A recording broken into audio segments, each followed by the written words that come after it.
Sometimes, as we explore the world around us, we are fortunate enough to stumble upon features that excite and puzzle us all at the same time.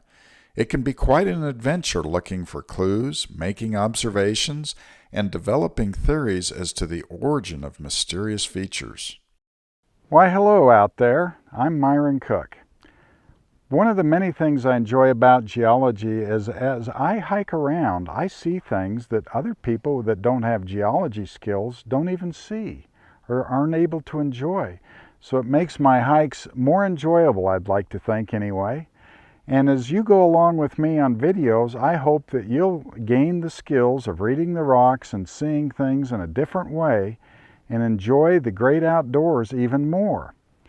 Now, the other day I was out here in this very area a couple weeks ago, just hiking, trying to see new areas, and I stumbled upon something that's pretty darn interesting in my view. And so I want to hike over and see that and explore the options as to what we think it is. So let's get started, shall we?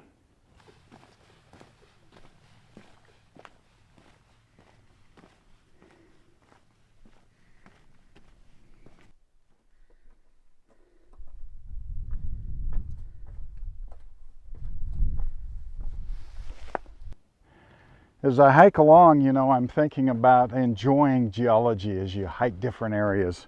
And that occurred to my wife and me about a week ago. We were at Mount Rushmore. And yeah, the sculptures and the granite there were spectacular.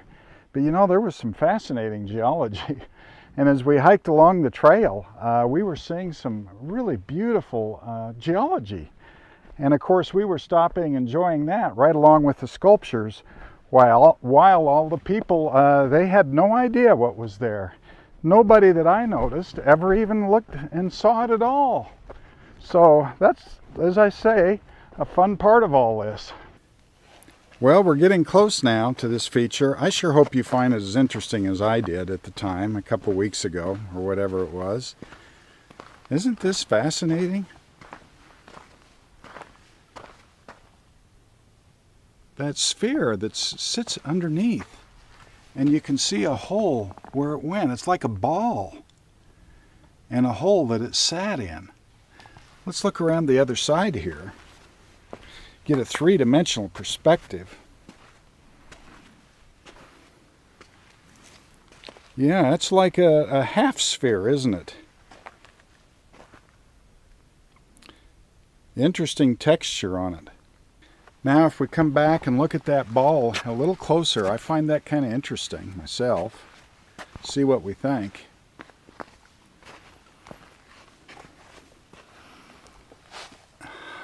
It's kind of covered in silt. I think I'll clean that off and take a look at it. But it's sure interesting, isn't it?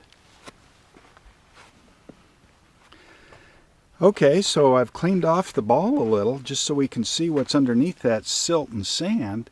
And it's got a darker look to it, doesn't it? I think it's a darker color than this outer sphere. So, interesting. Fascinating, isn't it?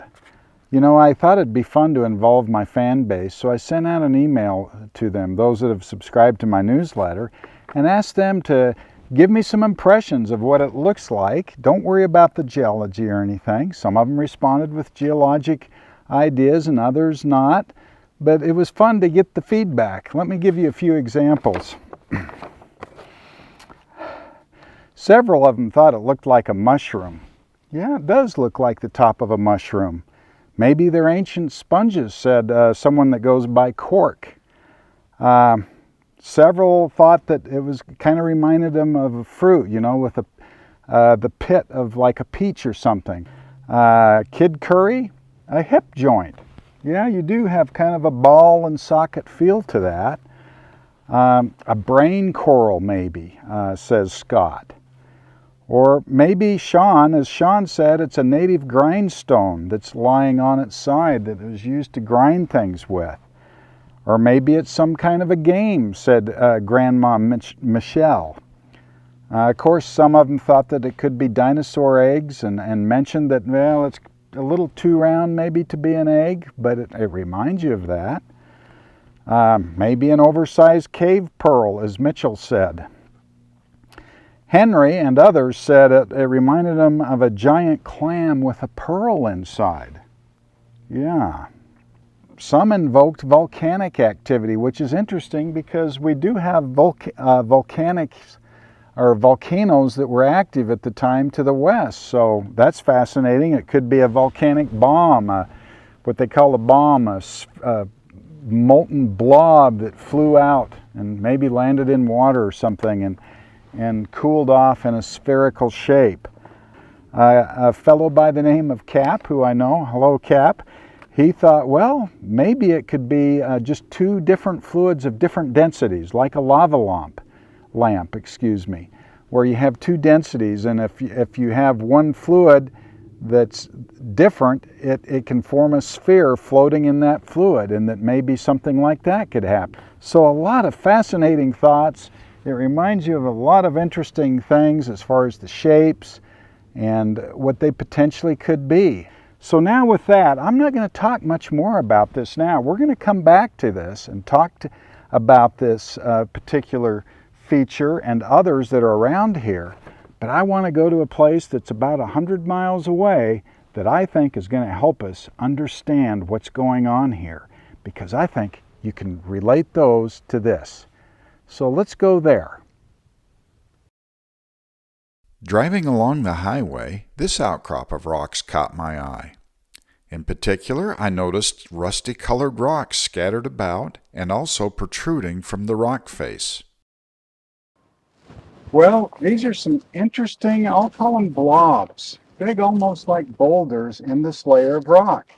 I walked up the dip slope, or the slope of the natural formation that has been folded on the front of the Thermopolis anticline is the name of it. It's dipping about 18 degrees. I'm within the amazing frontier formation.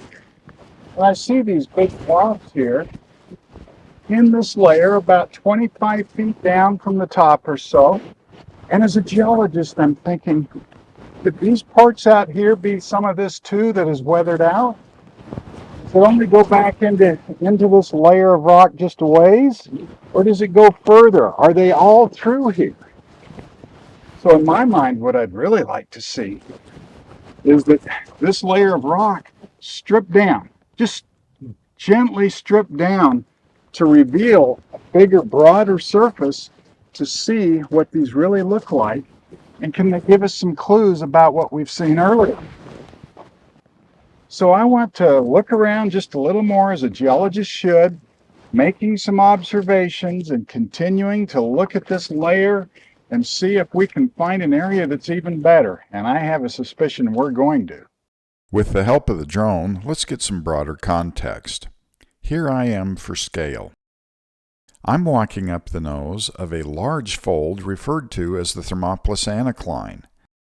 The sandstones are within the 95 million year old Cretaceous age frontier formation.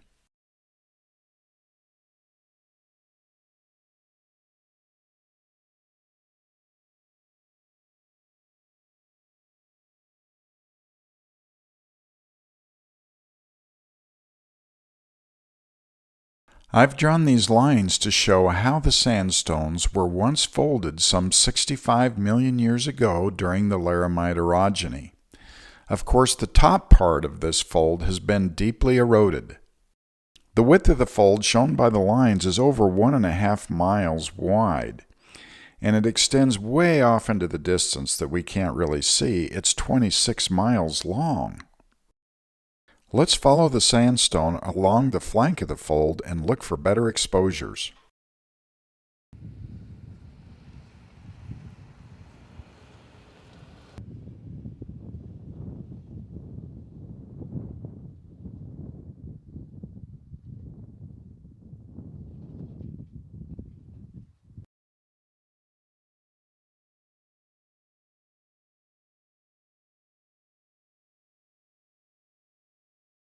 Walking through this amazing scene, I ponder the history that brought it to view.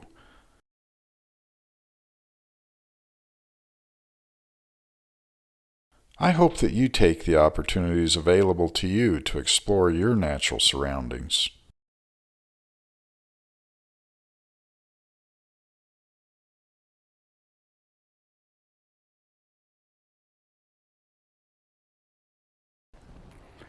Now this is fun, isn't it? We've found the layer where we had these blobs in the outcrop in the side of the hill. We've thought how interesting they may be. We made a few observations there. We want to follow that layer out around the side of the anticline where it's exposed and see if we might find better opportunities to study these spheres or these blobs. And here we are. Boy, have we ever been lucky, haven't we? We've now, the top 25 feet or so of the frontier formation has eroded gently down to slowly reveal these spheres, which obviously are more resistant to erosion than the sandstone that they're encased in, and hence they're eroded out in this beautiful relief. Now, we've had a lot of ideas about these spheres. We've talked about what they remind us of, the shapes, etc. In fact, I had a local older gentleman stop by just a bit ago, and he was wondering if they were brought in by glaciers. So there you go, another idea. So it's time to get to business. We've made a few observations, but we need to make some more serious ones. So let's walk around, make a few key observations, and then talk about what we really believe, narrow down our ideas, and come to hopefully an answer that's satisfactory. So let's get started. The first simple thing we can do is make observations about the feel of them, just how they feel to the hand. Just as I expected, it feels rough. I don't know if you'll see it in video, but I see tiny little sparkles. Those are from feldspar crystals. The faces of them reflect the light. We have the beautiful lichen on the surface, so they like it, and that's because it's a sandstone. I've looked at it with my hand lens, and it's a very nice sandstone. So that's an important observation. Let's carry on. Coming up into this area, we see kind of a different surface texture to these spheres. I see kind of a subtle layering within those, like bedding is what I see. Now, I have some experience with this, so it's a little easier for me to see, but these lines that go across these spheres, you see them all through here. They're weathered out in that way. So those are depositional layers within the sandstone that are preserved within the spheres. So another key observation. Most of these are very spherical in nature, although sometimes they do get some irregular shapes. So if I come right over here and take a look, we see one that's kind of a longer shape, kind of a tube shaped almost. Short tube, but nevertheless it's not spherical. And in this area we see multiple spheres that kind of merge together. If you can see this, yeah, they touch and merge together. I've seen several like that. So they're not always isolated spheres. Another nice example of these spheres that kind of merge together. Sometimes they almost look like dinner rolls that have been baked together. Here is one that has quite a long shape to it. And then right at the very end, up there in the shadows, a nice little round ball at the end. Here's one that is split. There are not too many of them that are split here. And I've looked inside. I don't see anything unusual inside along that fracture face. Here is a nice half sphere where it has been split pretty much in the middle along here. And again, I don't see anything unusual. I see evidence of layering or bedding within the rock here, but that's about it. Okay, observations and how they affect the way we interpret what we see. First thing, the observation that these are made of sandstone. What does that do to all the various thoughts that we've had about these spheres and odd-shaped bodies?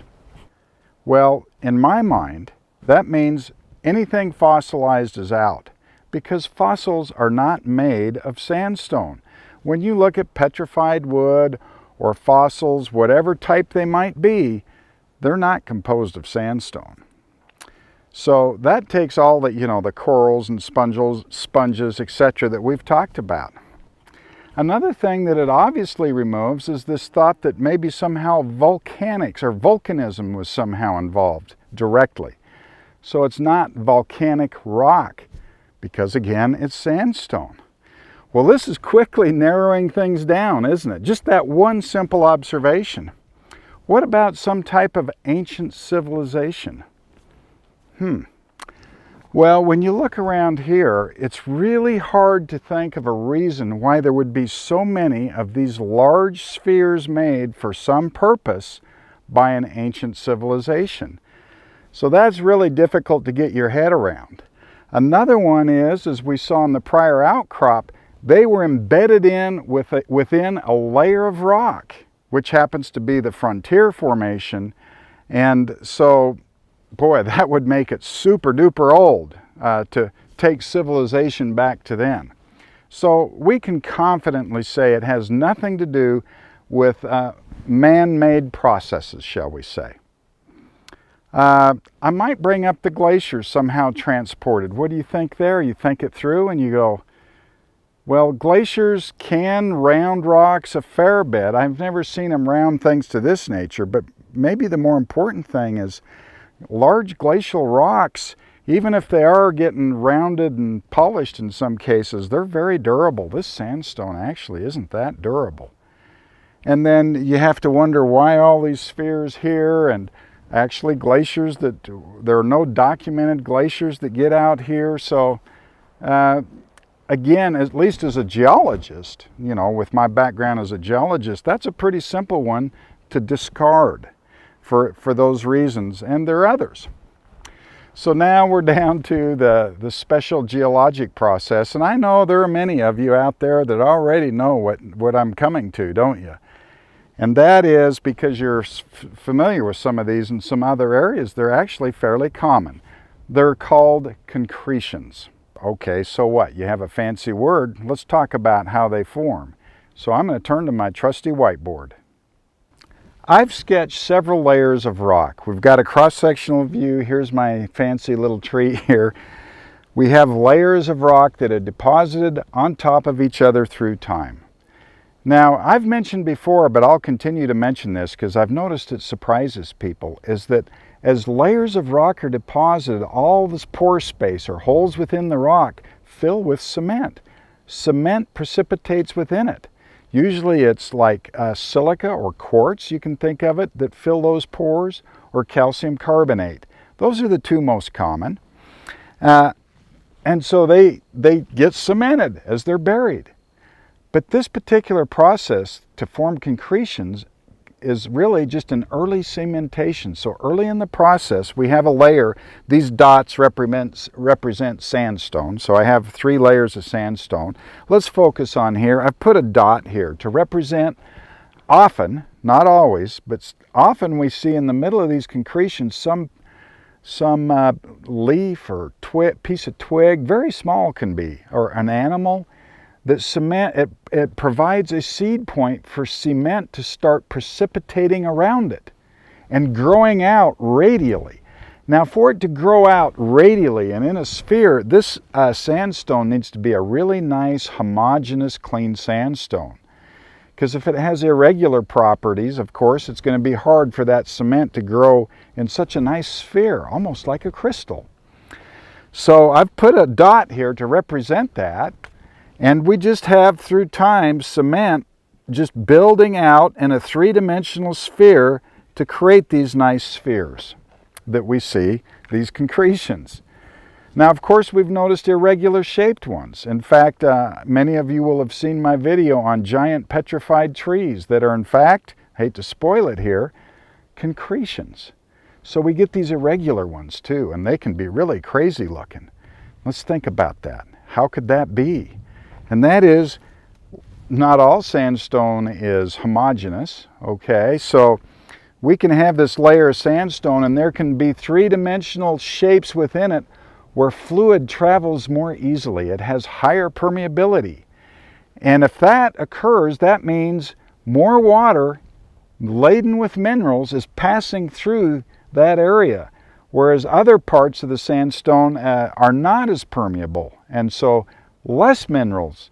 So think of that. So you could have a 3-dimensional shape, a tube, a log shape, are very common out here, where more fluids pass through, more cement is deposited or precipitated, I should say, within the pores, and you cement this weird shape. Now later, this is early cementation, as you continue to bury, all the sandstone gets cemented to some level. And that's why we see it in outcrops here where you have a pretty good sandstone, and within it are these blobs and spheres that are weathering out. And because it's more resistant. Even though it's all cemented, this cement, there's more of it, or it may be a different type of cement that is more resistant to erosion. It might be have more iron in it, an iron oxide, which is common out here, gives us this rusty color. I almost always see some more iron in the concretions in the Bighorn Basin. So there you go. That's the formation of concretions. I'm continually amazed at the diversity of inspiring scenes that I encounter in nature. Sometimes they are interesting geologic features, and other times it's the vegetation thriving on high mountain slopes. I think it's pretty clear now that the first feature that we saw is a concretion that has been split in two, giving us this half sphere. Let's go back to this area and explore some more. Well, we've learned a lot about concretions together, haven't we? We've seen some really beautiful concretions. Most of them large spheres, which is kind of fun for this. But I wanted to come back and talk about the early concretions that I showed you, where you have the ball that's sitting underneath, or within, I should say. And those tend to be darker color. And then the outer part tends to be lighter. And I want you to think for a minute, how is it that you can have that occur in a concretionary situation? And if you think about it a minute, I'm sure you'll come with the same conclusion that I have, or at least I like to think that. And that is that the chemistries of the groundwater change through time. So let's imagine in our heads together for a minute. You have groundwaters that are relatively iron rich, building a concretion within the sandstone. And then at some point, let's say the concretion's this size, just for the fun of it, the chemistry of the water changes and it doesn't have as much iron. But the concretionary process continues. So it builds an outer larger sphere that has less iron in it and more calcium carbonate type cement that is growing and creating this concretion. That's a fairly simple scenario, and I think it's the most likely one. So now that your eyes are tuned into these spheres and some of the characteristics of them, you can see them easily, can't you? We've got a sphere within a sphere here, beautifully eroded one. I like this one. Well, this is a fun area. See some half spheres, some sitting in the ground somewhat. Here's a nice half sphere here. And if you look, you see an outer rind with a ball in the middle. This one's pretty big. That's easily a foot across.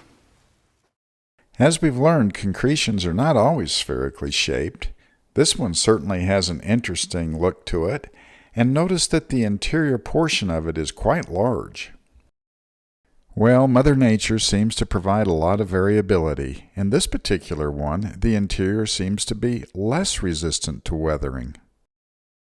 Hanging on to the sandstone ledge, this one will soon split in two. So with that, that's the end of this video, and I hope you've enjoyed it. And more importantly, I hope it motivates you, for those that can anyway, to get out, explore your surroundings, and imagine what might be occurring around you. It doesn't matter if you're wrong, it's just fun. The process is fun, and you can think about the bigger world around you. Thank you for watching.